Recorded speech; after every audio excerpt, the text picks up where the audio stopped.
Dear students, the mission development academy के इस परिवार में आप सभी लोगों का स्वागत है।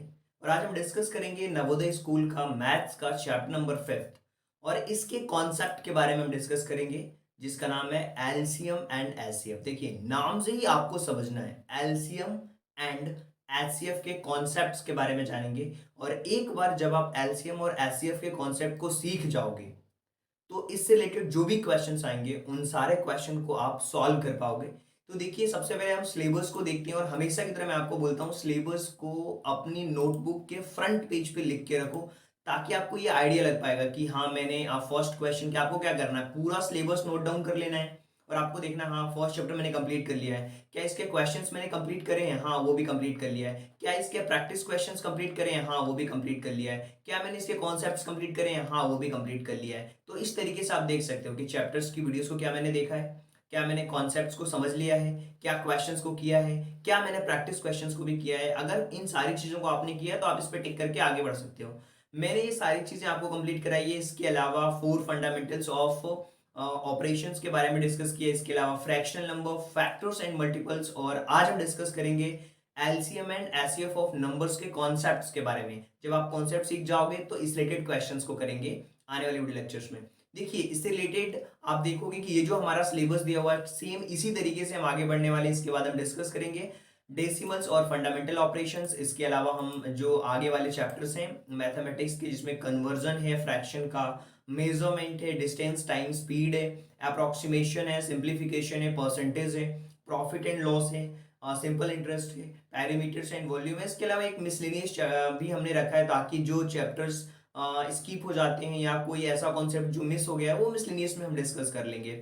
इसके साथ साथ जो हमारे रीजनिंग के चैप्टर्स हैं उनको भी हम डिस्कस करने वाले हैं, जिसमें कि फिगर मैचिंग है, एनालॉजी है, ऑड मैन आउट है, एम्बेडेड फिगर्स है, पैटर्न्स कंप्लीशन है, मिरर इमेजिंग है, स्पेस विजुलाइजेशन है, ज्योमेट्रिकल फिगर कंप्लीशन है, फिगर सीरीज कंप्लीशन है, पंच होल्ड का पैटर्न है। ये सारी चीजें रीजनिंग रिलेटेड है। और लैंग्वेज में आपका इंग्लिश और हिंदी होता है तो उसमें पैसेजेस होते हैं, उनको भी हम सॉल्व करना सिखाएंगे और उसको भी सॉल्व करेंगे।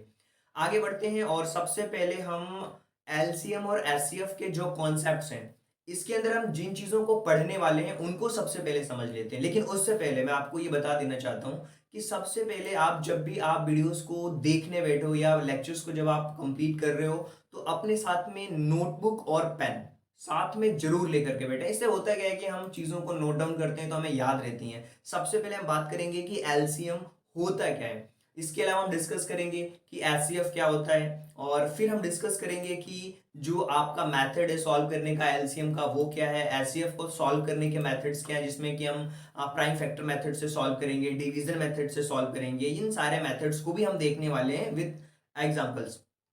इसके अलावा हम डिस्कस करेंगे कि एलसीएम और एचसीएफ के बीच में क्या रिलेशन है, यानी कि जब हम किसी एलसीएम और एचसीएफ को फाइंड आउट करते हैं किन्हीं दो नंबर्स का, तो उनके बीच में एक रिलेशन क्या बनता है उसको मैं प्रूव करके ही बताऊंगा।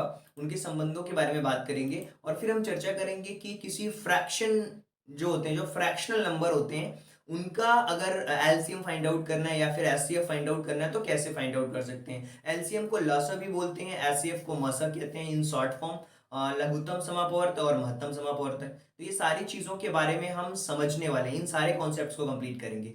पहला क्वेश्चन आपके दिमाग में आ रहा होगा कि हम एलसीएम की मीनिंग क्या होती है, एलसीएम कहते किसे हैं। बहुत सारा कंफ्यूजन होता है एलसीएम को लेकर के, उन सारे डाउट्स को मैं क्लियर करने वाला हूं, ताकि आपके माइंड के अंदर एक छोटा सा भी डाउट न रह जाए। देखिए, जब भी हम एलसीएम के बारे में बात करते हैं तो इसका मतलब होता है लिस्ट कॉमन मल्टीपल। क्या? List common multiple. इसको हम एलसीडी के नाम से भी जानते हैं। एलसीडी वो स्क्रीन वाले एलसीडी नहीं, लिस्ट कॉमन डिवाइसर, इसके नाम से भी जानते हैं। अब आप समझिए कि जो एलसीएम है, जिसके नाम में ही लिखा हुआ है लिस्ट कॉमन मल्टीपल, अब यहां से आपको समझना होगा। सबसे पहला वर्ड लिखा हुआ है लिस्ट। लिस्ट का मतलब क्या होता है? कम, छोटा। और कॉमन का मतलब क्या होता है? जो उन नंबर्स में कॉमन हो। और मल्टीपल का मतलब क्या होता है? मल्टीप्लाई। फैक्टर्स और मल्टीपल्स को मैंने अलग से डिस्कस किया है। अगर आपने उस चैप्टर को नहीं देखा है, उसके कॉन्सेप्ट्स को नहीं देखे, उनके क्वेश्चंस को नहीं करे हैं, तो उस चैप्टर को जरूर कंप्लीट करिएगा। यहां से आपको कहीं ना कहीं वहां से चीजें आपको समझ आएंगी और अच्छी तरीके से कि कॉमन फैक्टर और कॉमन मल्टीपल में डिफरेंस क्या होता है। तो यहाँ पे बात हो रही है लिस्ट कॉमन मल्टीपल, राइट, और यहाँ पे लिखा हुआ है लिस्ट कॉमन मल्टीपल, आप देख पा रहे हो मल्टीपल। तो यहाँ पे जो लिस्ट कॉमन मल्टीपल है जिसको हम एलसीएम कह रहे हैं, तो आप बोलोगे सर कि आप कैसे समझाओगे हमें एलसीएम की एक्चुअल में होता क्या है। देखिए, आपका जो पूरा फोकस है ना, अब मेरे साथ स्क्रीन पे रखो और मैं आपको समझाने की कोशिश करूंगा। अगर मैं आपसे पूछता हूं कि आप मुझे ये बताओ, मान लेते हैं एक सिंपल सा एग्जांपल लेते हैं कि आपको एलसीएम फाइंड आउट करना है 2 का, 4 का और 6 का। क्लियर है? 2 का, 4 का, 6 का क्या फाइंड आउट करना है? एलसीएम। और एलसीएम की मीनिंग क्या होती है? List common multiple. यानी सर अगर हम 2 का मल्टीपल, 4 का मल्टीपल और 6 का मल्टीपल फाइंड आउट करते जाएं और देखें कि उनके बीच में लिस्ट कॉमन क्या है, वही हमारा एलसीएम होगा। क्या? एग्जैक्टली आप सही समझ रहे हैं। देखिए, अगर मैं आपसे पूछता हूं कि 2 के मल्टीपल्स क्या होंगे, तो 2 का मल्टीपल होगा, सबसे पहले तो 2 होगा, उसके बाद 4 होगा, उसके बाद 6 होगा, उसके बाद 8 होगा, उसके बाद 10 होगा, फिर 12 होगा, और ये इसी तरीके से आगे बढ़ता हुआ जाएगा। ये तो आपको बात समझ आ रही है। इसी तरीके से अगर मैं 4 के मल्टीपल की बात करूं तो 4 हो जाएगा, 4 2 जा 8 हो जाएगा, 4 3 जा 12 हो जाएगा, 4 4 जा 16 हो जाएगा, 4 5 जा 20 हो जाएगा। अगर मैं 6 के मल्टीपल्स की बात करूं तो क्या हो जाएगा? 6 1 जा 6 होगा, और फिर 6 2 जा 12 होगा, 6 3 जा 18 होगा। ये जो नंबर्स जिनके हमें एलसीएम फाइंड आउट करें ना, उनके मैंने मल्टीपल्स फाइंड आउट कर लिए। क्यों मल्टीपल्स फाइंड आउट कर लिए? क्योंकि यहाँ पे कॉमन मल्टीपल हमें ढूंढना है जो लीस्ट हो, जो छोटा हो। तो आपको क्या समझ आ रहा है कि सर यहाँ पे इन नंबर्स के बीच में मुझे एक नंबर्स तो कॉमन दिख रहा है। वो क्या है? वो दिख रहा है सबसे पहले 4 इन दोनों में तो दिख रहा है, 6 यहां और यहां दिख रहा है, लेकिन 4 में नहीं दिख रहा है। 12 एक ऐसा नंबर है, 12 एक ऐसा नंबर है जो इन सब में मुझे दिख रहा है। यहां भी 12 दिख रहा है, यहां भी दिख रहा है, यहां भी दिख रहा है। देखिए, सबसे छोटा कॉमन मल्टीपल देखिए जो तीनों में होना चाहिए, 2 में भी, 4 में भी और 6 में भी। तो सबसे छोटा कॉमन मल्टीपल क्या है? 12, 12 और 12। तो आंसर हमारा क्या होगा इसका एलसीएम? इसका एलसीएम हो जाएगा 12। चलिए एक और एग्जांपल मैं लेता हूं ताकि आप अच्छी तरीके से समझ पाओगे। अगर मैं आपसे पूछता हूं, आप मुझे ये बताओ कि 12 और 12 और इसके अलावा 8 का जो मल्टीपल होगा वो क्या होगा? 12 और 8 का एलसीएम क्या होगा? तो देखो, 8, फिर उसके बाद 8 2 जा 16, 8 3 जा 24 और 32, फिर इस तरीके से नंबर्स आगे बढ़ते जाएंगे। इसी तरीके से 12 की अगर हम बात करें तो 12 1 जा 12, 24 और क्या हो जाएगा ये? 36।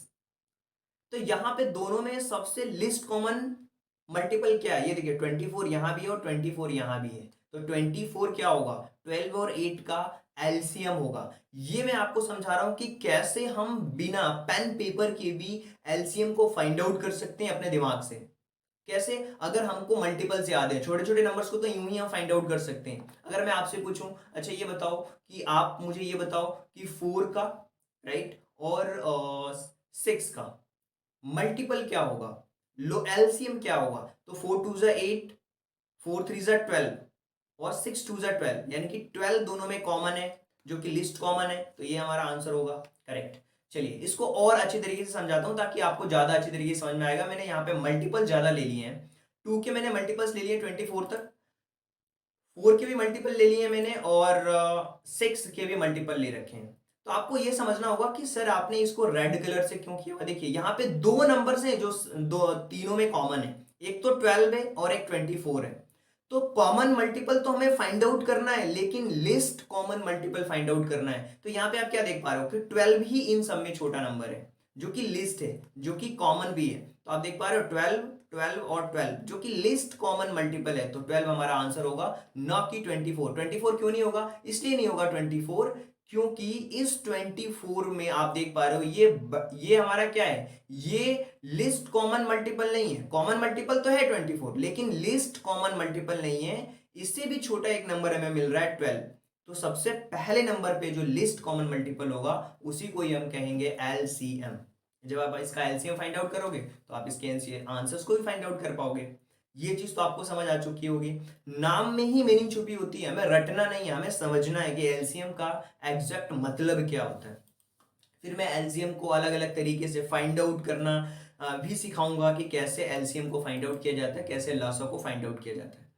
एचसीएफ को हम कहते हैं महत्तम समापवर्तक, जिसको हिंदी में कहा जाता है मौस, जिसका मतलब होता है हाईएस्ट कॉमन फैक्टर। अब ध्यान रखना, अगर आपने फैक्टर को और मल्टीपल को ध्यान से पढ़ा होगा ना, तो फैक्टर और मल्टीपल के डिफरेंस को आप समझ पा रहे होंगे। जब भी फैक्टर्स की बात होती है, जैसे मान लो लिखा हुआ है 12, तो 12 के फैक्टर की बात होगी, यानी कि 12 किन किन नंबर से डिवाइड होगा। फैक्टर हमेशा उस नंबर से छोटे हो सकते हैं, 2 हो सकता है, 4 हो सकता है, 2 से डिवाइड होगा, 4 से डिवाइड होगा, 6 से भी डिवाइड होगा, और ये नंबर 12 से भी डिवाइड होगा। तो इसका मतलब क्या हुआ, ये 12 के सब फैक्टर हैं सारे के सारे, 2 4 6 12, इसको हम फैक्टर कहते हैं। तो एचसीएफ का मतलब होता है हाईएस्ट कॉमन फैक्टर, जिसको कुछ लोग एलसीडी भी कहते हैं, लिस्ट कॉमन डिवाइजर भी कहते हैं।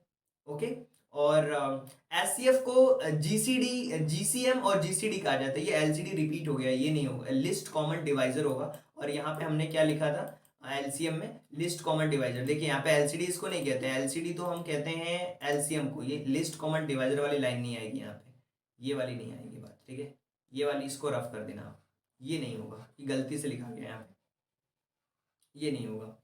एचसीएफ को हम कहते हैं हाईएस्ट कॉमन फैक्टर, और एचसीएफ को ग्रेटेस्ट कॉमन मेजर कहते हैं, या इसको जीसीडी कहते हैं। एलसीडी तो हम एलसीएम को कहते हैं, जीसीडी कहते हैं ग्रेटेस्ट कॉमन डिवाइजर। ये जो लाइन है ना, ये गलत यहाँ से टाइप हो गई है, तो आपको क्या करना है, इस पे डिवाइजर जो है यहाँ पे जो लिखा हुआ है इसको आप रफ कर देना। जीसी एलसीडी नहीं कहते, जीसीडी कहते हैं, ग्रेटेस्ट कॉमन डिवाइजर। ओके, और मसा का मतलब होता है हिंदी में उच्चतम सामान्य कारक, जिसको हम जीसीएम और जीसीडी कहते हैं, जिसको हिंदी में मैंने करेक्ट लिखा है। तो ग्रेटेस्ट कॉमन डिवाइजर होगा यहाँ पे। अब इसको मैं प्रैक्टिकली आपको समझाता हूं कि ग्रेटेस्ट कॉमन फैक्टर, जिसको हम एचसीएफ कहते हैं, कैसे हम फाइंड आउट कर सकते हैं। मान लीजिए मेरे पास दो नंबर दिए हुए हैं, जिसमें कि 12 और 16 के मुझे फाइंड आउट करना है हाईएस्ट कॉमन फैक्टर, यानी कि एचसीएफ फाइंड आउट करना है, 12 का फाइंड आउट करना है और 16 का फाइंड आउट करना है। तो 12 किस किस से डिवाइड होगा, 12 हमारा डिवाइड होगा 2 से, तो 2 से तो हमारा ये 16 भी डिवाइड हो जाएगा। तो क्या 2 इसका एचसीएफ है क्या, बिल्कुल भी नहीं। 3 से ये नंबर डिवाइड होगा, 3 से ये नंबर डिवाइड नहीं होगा, ये नंबर 4 से डिवाइड होगा, ये नंबर 4 से भी डिवाइड हो जाएगा, ये नंबर 6 से भी डिवाइड होगा, ये नंबर 6 से डिवाइड नहीं होगा, 8 से डिवाइड होगा, और ये नंबर 8 से डिवाइड नहीं होगा, फिर 12 से डिवाइड होगा। तो यहाँ पे ग्रेटेस्ट कॉमन फैक्टर क्या है, यहाँ पे सबसे बड़ा नंबर अगर दोनों में देखा जाए तो 4 है, जो दोनों में ही हमें कॉमन मिल रहा है। 2 तो लिस्ट है, हमें लिस्ट नहीं फाइंड आउट करना, हमें ग्रेटेस्ट फाइंड आउट करना है कि ग्रेटेस्ट कॉमन डिवाइजर क्या है जो इन दोनों नंबर्स को डिवाइड कर दे, और वो ग्रेटेस्ट होना चाहिए। तो 4 ऐसा नंबर है जो 12 को भी डिवाइड कर सकता है और 16 को भी डिवाइड कर सकता है। इसीलिए जो 12 है, जो 4 है, वही हमारा HCF होगा, HCF वही होगा। तो चलिए यहाँ पे फिर से मैं आपको समझाता हूँ थोड़ा कलर करके, कि देखिए 12 के मैंने यहाँ पे फैक्टर्स लिखे हैं, मल्टीपल्स नहीं लिखे हैं। अगर मैं मल्टीपल्स लिखता 12 के, तो क्या होता, 12 का अगला मल्टीपल होता 24, नेक्स्ट होता 36। इस तरीके से 12 की टेबल आती, 12 1 जा 12, 12 2 जा 24, 12 3 जा 36, 12 4 जा 72, इस तरीके से आगे बढ़ता हुआ जाता। अगर इसी तरीके से 16 के अगर मैं मल्टीपल्स लिखता, तो 16 16 1 जा 16, 16 2 जा 36, सॉरी 32, फिर 48, इस तरीके से मैं लिखता जाता। लेकिन मैंने यहाँ पे मल्टीपल्स नहीं लिखे हैं, फैक्टर्स लिखे हैं। और 12 का फैक्टर्स क्या हो सकता है, 2 से भी डिवाइड हो सकता है, 3 से भी हो सकता है, 4 से भी हो सकता है, 6 से भी हो सकता है, 12 से भी हो सकता है। इसी तरीके से ये जो 16 लिखा हुआ है, ये क्या हो सकता है, 2 से भी डिवाइड हो सकता है, 4 से, 8 से, 16 से भी डिवाइड हो सकता है। तो यहाँ पे जो कॉमन, हाईएस्ट कॉमन दिख रहा है वो क्या है हमें, वो 4 दिख रहा है। तो 4 ही हमारा क्या है, 4 ही जो दिख रहा है हमारा, 4 जो दिख रहा है, ये जो 4 दिख रहा है आपको 4, वो हमारा क्या है, वो हमारा एचसीएफ है। क्या है वो, एचसीएफ है, एचसीएफ है। इसी को हम एचसीएफ कहते हैं, या जीसीएम कहेंगे, या जीसीडी कहेंगे। ये चीज आपको ध्यान रखना है ना। आगे बढ़ते हैं। और ये जो कलर किया हुआ है, इससे कोई ज्यादा मीन्स नहीं है, आप ऐसा समझना, ये कलर ऐसे ही कर दिया मैंने 12 और 16 को, इसलिए कर दिया क्योंकि 12 हर एक नंबर का जो फैक्टर वो नंबर खुद होता ही है, 16 भी खुद खुद से डिवाइड होगा, तो वो तो लिखे हैं। बाकी ये नंबर्स हमें हमारे मेन है, जिसमें कि हमें हाईएस्ट कॉमन फैक्टर देखना है। तो ये 4 जो होगा वो हाईएस्ट कॉमन फैक्टर होगा। अगर चलिए आगे बढ़ते हैं। और अगर मैं आपसे पूछूं कि अच्छा 12 और 16 का एचसीएफ क्या होता, तो आप क्या बोलते, 12 और 16 का एचसीएफ की अगर हम बात करते हैं तो क्या होता। देखिए बहुत सिंपल है, ये तो मैंने एलसीएम 12 और 16 को मैंने आपको समझाया, देखिए फिर से समझ लीजिए। 12 12 और 16 के अगर मैं एलसीएम की बात करता सबसे पहले, तो इनमें फैक्टर्स मैं देखता कि 12 का, फिर 24, फिर 36, फिर 48। इसी तरीके से इसका देखता 16 1 जा 16, 16 2 जा 32, 16 3 जा 48। इसका जो एलसीएम होता है ना वो 48 आता। 12 और 16 का एलसीएम क्या आता 48। लेकिन अगर मैं बात कर दे रहा हूँ इसी नंबर के एचसीएफ की, तो 12 और 16 फोर फोर ही ऐसा इसका फैक्टर है जो कि दोनों को डिवाइड कर रहा है, वो हाईएस्ट कॉमन फैक्टर भी है। हाईएस्ट मतलब बड़ा, इससे बड़ा कोई और नंबर नहीं हो सकता जो इन दोनों को डिवाइड कर दे। ऐसा समझना ध्यान से, इस तरीके से आप समझ सकते हो। देखिए, किसी भी चीज को समझने के लिए आपको लिखना पड़ता है। जब आप लिख करके चीजों को समझते हो ना, नोट डाउन करके आप समझते हो ना, तो आपके पास एक अपनी खुद की नोटबुक होती है। जब रिवीजन करने की बारी आती है तो आपको वीडियोस देखने की जरूरत नहीं पड़ती, डायरेक्ट वहां पे आप देख करके समझ सकते हो। एक बार आपको वीडियोस देखना है, उसके बाद नोट अच्छे से तैयार करना है, अपने खुद के हैंड रिटन नोट्स होने चाहिए। और इतनी कुछ ज्यादा चीजें मैं लिखने को नहीं बोलता हूँ, थोड़ी थोड़ी चीजें जो आपको अपने अकॉर्डिंग समझना है, जो मैं एक्सप्लेन करता हूँ, उन चीजों को लिख करके समझ सकते हो। तो अब हम बात करेंगे कैसे हम सॉल्व करने वाले हैं एलसीएम को, कैसे हम सॉल्व करते हैं। देखिए, एलसीएम को सॉल्व करने के कुछ मेथड्स होते हैं। इसमें डिवीजन और फैक्टराइजेशन मोस्ट पॉपुलर मेथड्स हैं। और एक तो मैंने आपको बताया डायरेक्टली, अगर आपको मल्टीपल्स उनके पता है तो आप डायरेक्ट उनमें से आप देख सकते हो कि क्या लिस्ट कॉमन है, वही आपका आंसर होगा। लेकिन अब हम बात करते हैं डिवीजन मेथड के बारे में और फैक्टराइजेशन मेथड के बारे में। सबसे पहले डिवीजन मेथड के बारे में बात कर लेते हैं, जो कि बहुत ही कॉमन है। और मैं आपको एक्सप्लेन कर देता हूं कि अगर आपको 15 और 60 का अगर फाइंड आउट करना है एलसीएम, तो किस तरीके से आप फाइंड आउट कर सकते हो। 15 और 60 का अगर आपको एलसीएम फाइंड आउट करिए, देखिए यहाँ पे मैंने एलसीएम फाइंड आउट करके बताया है आपको। सबसे पहले इन दोनों नंबर्स में मैं सबसे छोटे नंबर से डिवाइड करूंगा, यानी कि 2 से डिवाइड करूंगा। 2 में 15 का डिवाइड तो नहीं होगा, लेकिन हाँ 60 को डिवाइड करूंगा अगर मैं 2 से। यहाँ पे देखिए 60 को अगर मैं डिवाइड करता हूँ 2 से, 2 3 जा 6, और ये 0 है तो 0 यहाँ पे हो जाएगा। तो यहाँ पे जो 30 होगा वो हमारा होगा, यानी कि 30 टाइम्स में ये 60 डिवाइड हो जाएगा। इसी तरीके से अगर मैं 2 से डिवाइड करूंगा तो 15 में तो डिवाइड नहीं होगा, लेकिन 15 2 जा 30 होता है, तो इसको मैं डिवाइड कर सकता हूँ इस तरीके से। इसी तरीके से अगर मैं आपसे बोलूं कि यहाँ पे अगर 15 को डिवाइड करना है, तो ये नंबर डायरेक्टली मैं 5 से नहीं 3 से डिवाइड करूंगा, और 3 5 जा 15 होता है, और यहाँ भी 3 5 जा 15 होगा।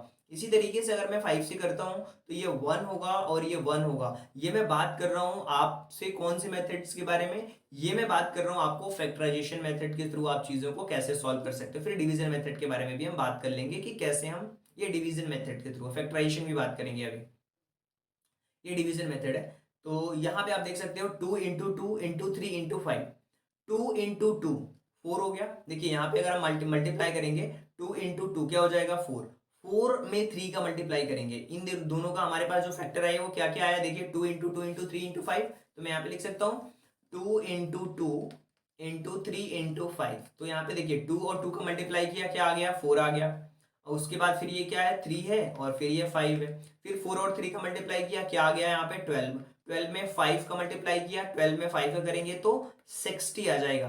तो 60 आपका क्या है, ये करेक्ट आंसर है। तो आप कह सकते हो कि 15 और 60 का जो एलसीएम है वो 60 होगा। इसको इस तरीके से भी समझ सकते हो, सर अगर हम 15 के नेक्स्ट फैक्टर के नेक्स्ट मल्टीपल के बारे में बात करें तो वो 30 हो जाएगा, उसके नेक्स्ट मल्टीपल के बारे में बात करें तो 45 होगा, उसके नेक्स्ट मल्टीपल के बारे में बात करें तो 60 होगा, और 60 के मल्टीपल के बारे में बात करेंगे तो 60 होगा। नेक्स्ट हो जाएगा 120, उसके अगला हो जाएगा 180। लेकिन इन सब में कॉमन क्या है, सबसे पहले तो 60 ही दिख रहा है आपको, तो 60 क्या है, ये आपका एलसीएम होगा। तो ये तो हमने बात करी डिवीजन मेथड के थ्रू कैसे हम एलसीएम को फाइंड आउट करते हैं। अब हम बात करते हैं फैक्टराइजेशन मेथड के थ्रू। देखिए सबसे पहले तो हम 15 के फैक्टर्स हम फाइंड आउट करेंगे, 3 5 जा 15। इसी तरीके से हम फाइंड आउट करेंगे 18 के भी फैक्टर्स। तो उसको कैसे फाइंड आउट करेंगे, देखिए यहाँ पे दूसरा एग्जांपल मैं आपको समझा रहा हूँ 15 और 18 का। तो यहाँ पे अगर आपको एलसीएम फाइंड आउट करना है तो सबसे पहले जो कॉमन नंबर है उनको हम लिखते हैं, और फिर जो नंबर बचे हुए उनको लिखेंगे। तो 3 आपके पास में कॉमन दिख रहा है, उसके बाद नंबर क्या बचा आपके पास में 2 5 और 3। तो यहाँ पे लिख देंगे 2 और फिर 5 और फिर 3। तो आप देखोगे यहाँ पे क्या हो रहा है, इन दोनों का देखिए 3 2 जा 6, और 6 में 5 का करेंगे तो क्या हो जाएगा 30, और 30 में 3 का करेंगे तो 90, तो इसका आंसर क्या हो जाएगा 90 होगा। तो आप देखोगे कि 15 और 18 का जो एलसीएम होगा वो क्या होगा 90 होगा। क्यों होगा 90? क्योंकि सबसे पहले तो हम कॉमन नंबर्स को लिखते हैं, तो ये 3 हो गया कॉमन। उसके बाद जो बचे हुए नंबर रहते हैं उनको हम लिख लेते हैं, यानी कि 2 इंटू 5 इंटू 3, इन तीनों का, इन सबका मल्टीप्लाई करोगे तो आपके पास में जो एलसीएम होगा वो आएगा 90। तो दोनों ही मेथड से मैंने आपको बता दिए हैं एलसीएम को कैसे सॉल्व करना है। ये सारी बातें आपको समझ आ चुकी होंगी कि एलसीएम कैसे फाइंड आउट करते हैं। अब देखिए एक और तरीका है, मैं आपको सिखा सकता हूँ। एक क्वेश्चन फिर से लेते हैं और उसमें भी समझते हैं कि डिवीजन मेथड से कैसे सॉल्व करेंगे। मान लीजिए हमारे पास एक नंबर दिया हुआ है, इसी नंबर को ले लेते हैं यार, इसके पहले मैंने एक नंबर दिया था, उसी को ही फाइंड आउट करते हैं। 12 और 16 का फाइंड आउट करते हैं, ठीक है, आपको आइडिया भी लग जाएगा। 12 और 16 का फाइंड आउट करते हैं हम सबसे पहले एलसीएम। तो 12 और 16 को जब हम इसके एलसीएम को हम फाइंड आउट करेंगे तो सबसे पहले तो हम डिवीजन मेथड में 2 से डिवाइड करेंगे। 2 6 जा 12 हो जाएगा, और 2 8 जा 16 होगा। फिर इसी तरीके से 2 से डिवाइड करेंगे, 2 3 जा 6 होगा, 2 4 जा 8 होगा।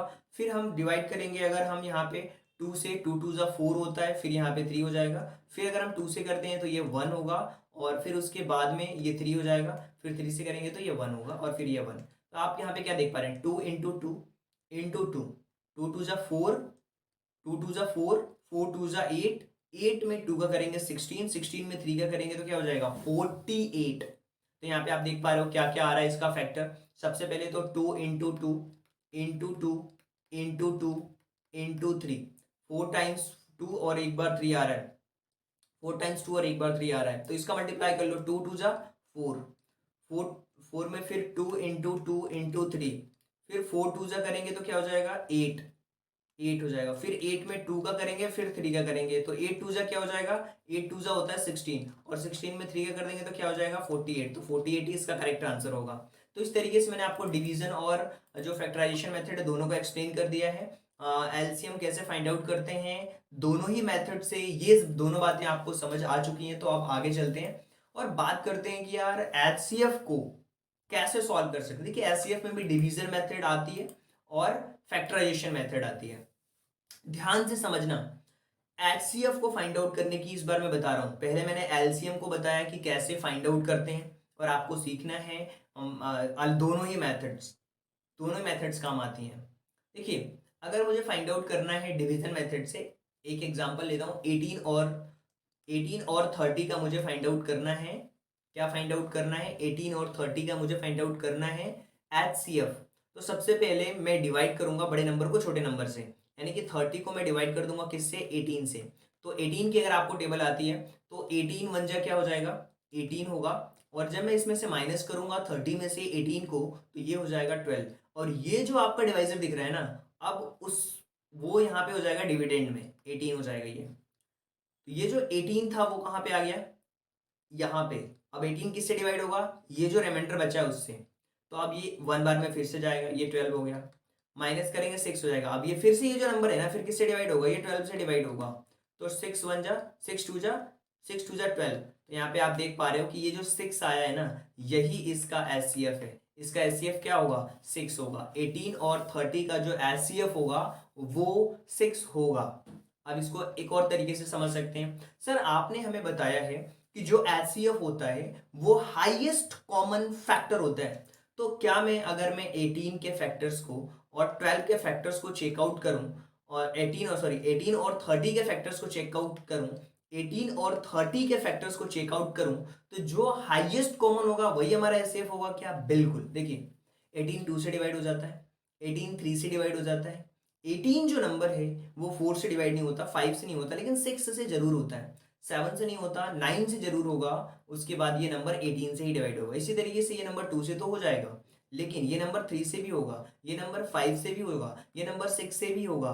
इसके अलावा ये नंबर जो है हमारा 10 से भी होगा, और ये नंबर हमारा 15 से होगा, फिर 30 से होगा। तो यहाँ पे देखो, यहाँ पे 2 भी तो है हमारा कॉमन, तो क्या ये इसका एचसीएफ होगा क्या, बिल्कुल भी नहीं। हमें हाईएस्ट कॉमन फैक्टर चाहिए, और हाईएस्ट जो हमें मिल रहा है ना, वो मिल रहा है 6।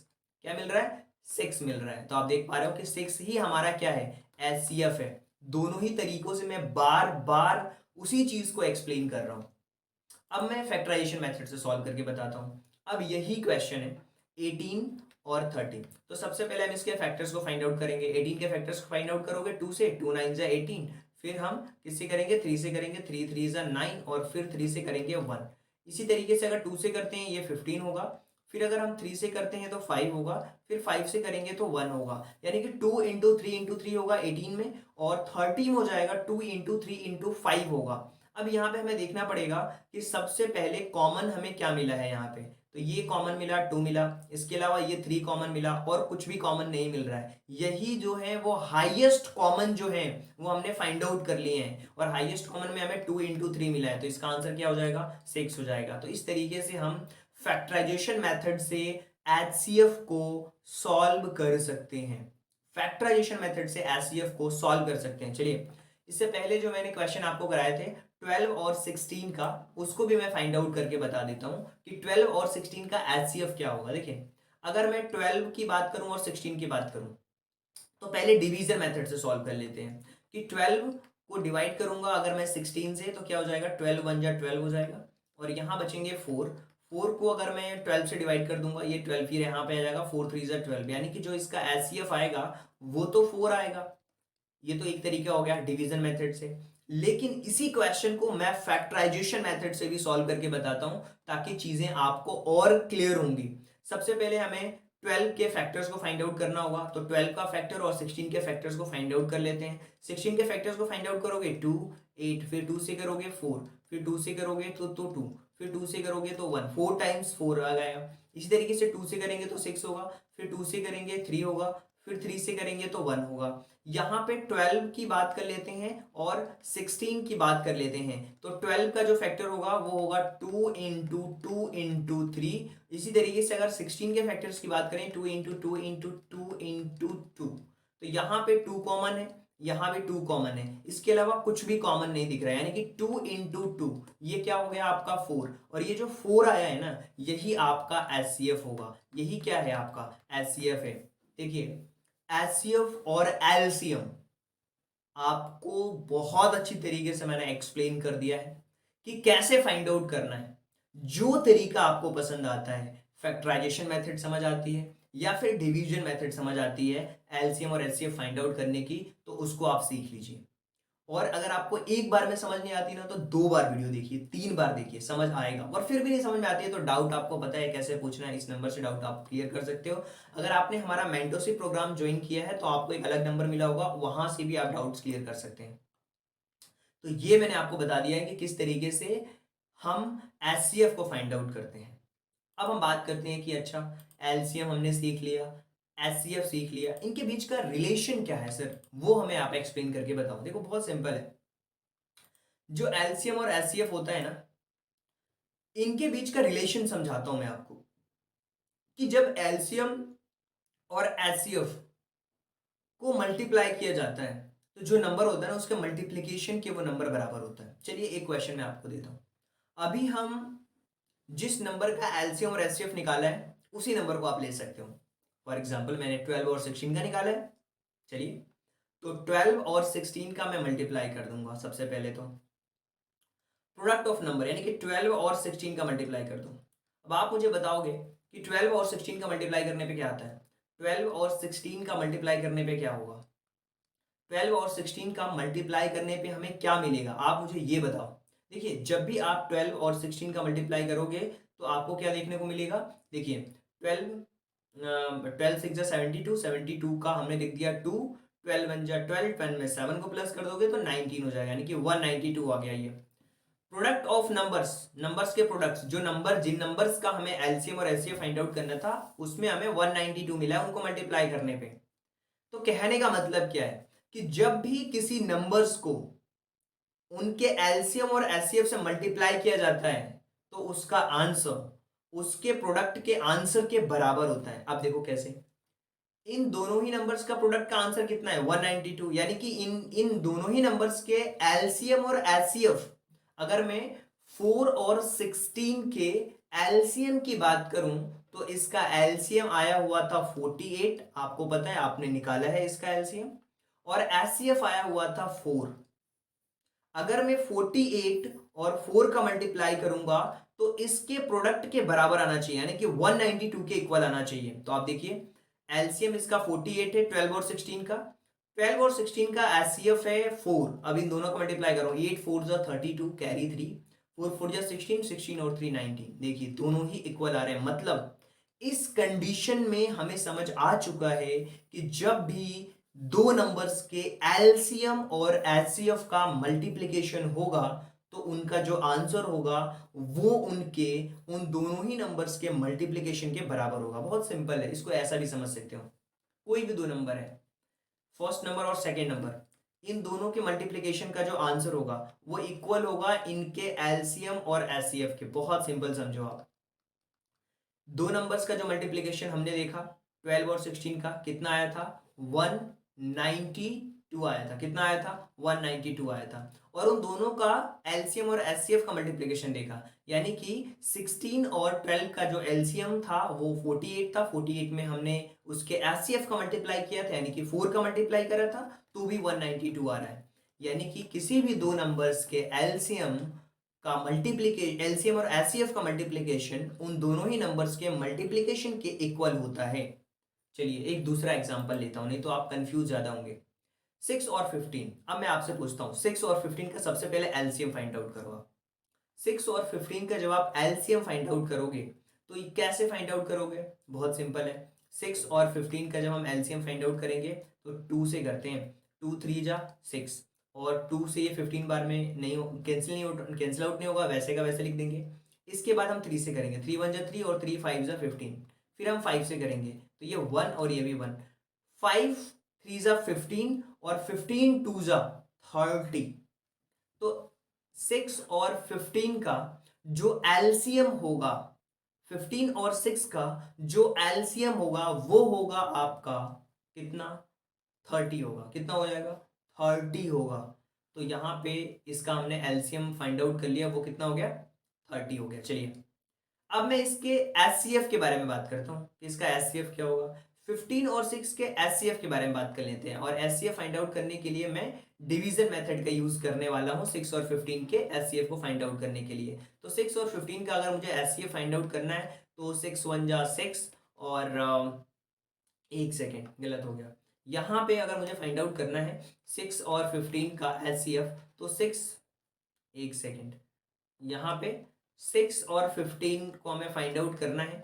6 2 जा 12 होगा, और 15 में से 12 को माइनस करूंगा तो 3 होगा। 3 को अगर मैं 6 से डिवाइड कर दूंगा तो 3 2 जा 6 हो जाएगा, यानी कि इसका जो एचसीएफ है वो कितना आ गया है 3 आ गया है। एचसीएफ कितना आया है 3 आया है, यानी कि 30 तो इसका एलसीएम आ गया है, एचसीएफ आ चुका है इसका 3। अब इन दोनों का मल्टीप्लाई करोगे कितना आएगा 90 आ गया। तो क्वेश्चन क्या कहता है कि दोनों जो एलसीएम और एचसीएफ का जो मल्टीप्लिकेशन है ना, इन दोनों ही नंबर्स के प्रोडक्ट के बराबर होगा, यानी कि 6 और 15 का जब हम मल्टीप्लाई करेंगे तो भी 90 ही आएगा। तो आप देख पा रहे हो ये भी कंडीशन सेटिस्फाई हो रही है। इस तरीके से आप चीजों को आसानी से समझ सकते हो। चलिए आगे बढ़ते हैं। देखिए इसका एलसीएम हमने फाइंड आउट करा 30 आया, इनका एचसीएफ फाइंड आउट करा 3 आया, इनके प्रोडक्ट का मल्टीप्लिकेशन किया 90 आया दोनों नंबर्स के, और एलसीएम और एचसीएफ का मल्टीप्लाई करेंगे तो भी 90 आएगा। तो 6 और 5 का इसका मल्टीप्लाई करोगे तो 90 ही आएगा, यानी कि दोनों ही कंडीशंस में जो सिचुएशन है हमारी क्या हो रही है इक्वल हो रही है। उन दोनों का प्रोडक्ट नंबर्स का और एलसीएम और एचसीएफ का प्रोडक्ट दोनों ही इक्वल होने चाहिए। चलिए ये तो रिलेशन के बारे में बात हो गई। अब हम बात करते हैं कि किसी फ्रैक्शनल नंबर के एलसीएम और एचसीएफ को कैसे फाइंड आउट कर सकते हो। फ्रैक्शनल नंबर के एलसीएम और एचसीएफ को कैसे फाइंड आउट किया जाता है उसको हम सीखने वाले हैं। देखिए एलसीएम अगर फाइंड आउट करना है किसी फ्रैक्शन का तो जो न्यूमरेटर होता है उसका एलसीएम फाइंड आउट करना है, और जो डिनोमिनेटर होता है ना उसका एचसीएफ फाइंड आउट करो। इसी तरीके से अगर आपको एचसीएफ फाइंड आउट करना है तो न्यूमरेटर का एचसीएफ फाइंड आउट करो, और जो डिनोमिनेटर है उसका एलसीएम फाइंड आउट करो। एलसीएम फाइंड आउट करना है तो न्यूमरेटर में एलसीएम, एचसीएफ फाइंड आउट करना है तो न्यूमरेटर में एचसीएफ, और अगर आपको एलसीएम फाइंड आउट करना है तो क्या करना है LCM upon HCF, HCF find out करना है तो एचसीएफ अपॉन एलसीएम। इस तरीके से हम फाइंड आउट कर सकते हैं। कुछ एग्जाम्पल जब तक नहीं देखेंगे ना तो चीज़ें आपको समझ नहीं आएंगी कि फ्रैक्शंस के एलसीएम एचसीएफ को कैसे सॉल्व किया जाता है। बहुत सिंपल से एग्जाम्पल्स मैंने यहाँ पे ले रखे हैं, इनको आप ध्यान से देखेंगे। सबसे पहले 4/9 और 6/21 का हमें क्या फाइंड आउट करना है, एलसीएम फाइंड आउट करना है। तो मैंने आपको बताया कि जब आपको एलसीएम फाइंड आउट करना है तो इसका जो न्यूमरेटर है उसका हमें एलसीएम फाइंड आउट करना है। तो 6 और 4 का एलसीएम फाइंड आउट करोगे तो क्या हो जाएगा, 4 और 6 का अगर आपको एलसीएम फाइंड आउट करना है तो इस मेथड से भी कर सकते हैं डायरेक्टली। सबसे पहले न्यूमरेटर है हमारा ये, तो 2 से करेंगे, 2 2 जा 4, 2 3 जा 6। फिर अगर 2 से करते हैं तो 1 और ये 3, फिर उसके बाद 3 से करेंगे तो ये 1 और ये 1, 2 2 जा 4, 4 3 जा 12। तो यहाँ पे जो एलसीएम है वो आ चुका है आपका 12। अब 9 और 21 है, इसका हम फाइंड आउट करने वाले हैं एचसीएफ, क्योंकि एलसीएम अपॉन एचसीएफ होता है। तो एक तो हमने फाइंड आउट कर लिया है इसका एलसीएम, जो कि कितना आ चुका है यहाँ पे, एलसीएम इसका कितना आया है, 12 आया है इन दोनों ही नंबर्स का। अब इन दोनों नंबर का हमें एचसीएफ फाइंड आउट करना है 9 और 21 का। तो 9 और 21 का एचसीएफ फाइंड आउट कर लेते हैं। तो 9 को हम डिवाइड करेंगे 21 से, तो 9 2 जा क्या होगा, 18 होगा। फिर उसके बाद से ये 3 हो गया, और फिर उसके बाद में ये 9 से डिवाइड करेंगे, 3 3 जा 9 हो जाएगा। यानी कि ये जो एचसीएफ है वो 3 है। कितना है, 3 है। तो एचसीएफ आपका कितना आ गया, 3 आ गया। तो 12 को 3 से डिवाइड करेंगे तो 4 आ जाएगा इसका आंसर करेक्टली। तो इन दोनों ही फ्रैक्शन का जो एलसीएम होगा वो 4 आएगा, क्योंकि 12/3 हमने कर दिया है यहाँ पे। इसी तरीके से इन दोनों ही नंबर का मुझे एचसीएफ फाइंड आउट करना है। तो 4 और 6 का एचसीएफ फाइंड आउट करते हैं। देखिए सबसे पहले 4 और 6 का अगर आप एचसीएफ फाइंड आउट करोगे तो 4 1 जा 4 और यहाँ पे होगा 2, और फिर इसको 4 से डिवाइड करोगे, 2 2 जा क्या होगा, 4 होगा। तो यहाँ पे जो 2 आया है ना, ये इसका करेक्ट आंसर होगा एचसीएफ। और इनका एलसीएम की अगर हम बात करें 9 और 21 का, तो क्या हो जाएगा, 9 और 21 का एलसीएम की अगर आप बात करेंगे तो आप देखिए यहाँ पे ध्यान से, 6 और 21 था, इसका हम एलसीएम की बात कर लेते हैं। 9 और 21, यहाँ पे 9 और 21 है, इनके एलसीएम की बात करते हैं। तो 9 और 21 का जो एलसीएम होगा वो क्या होगा, देखिए 9 और 21 के एलसीएम की बात कर लेते हैं। तो 3 से करेंगे तो 3 3 जा 9 होगा, और 3 7 जा 21 होगा। फिर 3 से करोगे 1, फिर ये 7, फिर अगर आप 7 से करते हो तो ये 1 और ये 1, 3 3 जा 9, 9 6 जा 69, 3 3 जा 9, 9 7 जा 63। तो 63 इसका क्या हो जाएगा, एलसीएम हो जाएगा। यानी कि इनका एचसीएफ हमारा कितना आया, 2, इनका एलसीएम हमारा कितना आया, 63। यानी कि 2/63 इसका आंसर होगा। और इसका हमारा एलसीएम इन दोनों नंबर से कितना आया था, 12, और इन दोनों नंबर्स का एलसीएफ कितना आया था, 3, यानी कि 12/3, यानी कि 3 4 जा 12, 4 इसका आंसर आ रहा था। तो आप देख पा रहे हो ये 4 है इसका आंसर, और यहाँ पे 2/63 है। तो ये फ्रैक्शंस को कैसे हमें फाइंड आउट करना है इसके बारे में हमने बात कर ली है। आगे के चैप्टर्स में हम डिस्कस करेंगे इसके क्वेश्चन को, लेकिन उससे पहले अगर आपको लगता है कि फिर भी कोई डाउट है या कोई भी समस्या है तो आप हमारे इस नंबर पे कांटेक्ट कर सकते हो। और इसके अलावा मैं आपको बता दूं कि हमारा जो मेंटरशिप प्रोग्राम है उसको आप ज्वाइन कर सकते हो। बहुत सिंपल है, चैनल पे जाना है, ज्वाइन बटन को क्लिक करना है। अगर आपको ज्वाइन बटन नहीं दिख रहा होगा तो सबसे पहले सब्सक्राइब कर लेना चैनल, उसके बाद ज्वाइन बटन दिखेगा, ज्वाइन कर लेना। और ज्वाइन करने के साथ ही आप क्या कर सकते हो, हमारे पॉक्स का लाभ ले सकते हो, यानी कि पीडीएफ नोट्स आपको मिल जाते हैं। जैसे ज्वाइन करोगे वहाँ पे, ज्वाइन करने के बाद में इस नंबर पे आप हमें मैसेज करना, अपना नाम बताना आपका, हम देखेंगे आपने चैनल ज्वाइन किया है तो आपका नाम उसमें है या फिर नहीं है। अगर नाम होगा तो आपको पीडीएफ भी मिल जाएंगे, नोट्स भी मिल जाया करेंगे। तो 2 पॉक्स हैं, दोनों ही पॉक्स का आप लाभ ले सकते हो। और जिसमें ग्रोथ मेंटरशिप है, जिसमें आपको कंप्लीटली हैंड होल्डिंग सपोर्ट मिलती है, आपको पूरा टेस्ट भी कराया जाएगा, सारी चीज़ें आपको एनालिसिस करी जाएगी, डाउट्स क्लियर करे जाते हैं। तो जो भी आपको प्लान समझ आता है सिल्वर मेंबर स्टूडेंट्स का या फिर ग्रोथ मेंटरशिप का, दोनों ही प्रोग्राम्स को आप ज्वाइन कर सकते हो। So thank you so much, and thanks for giving your precious time at the last. God bless you. Thank you so much.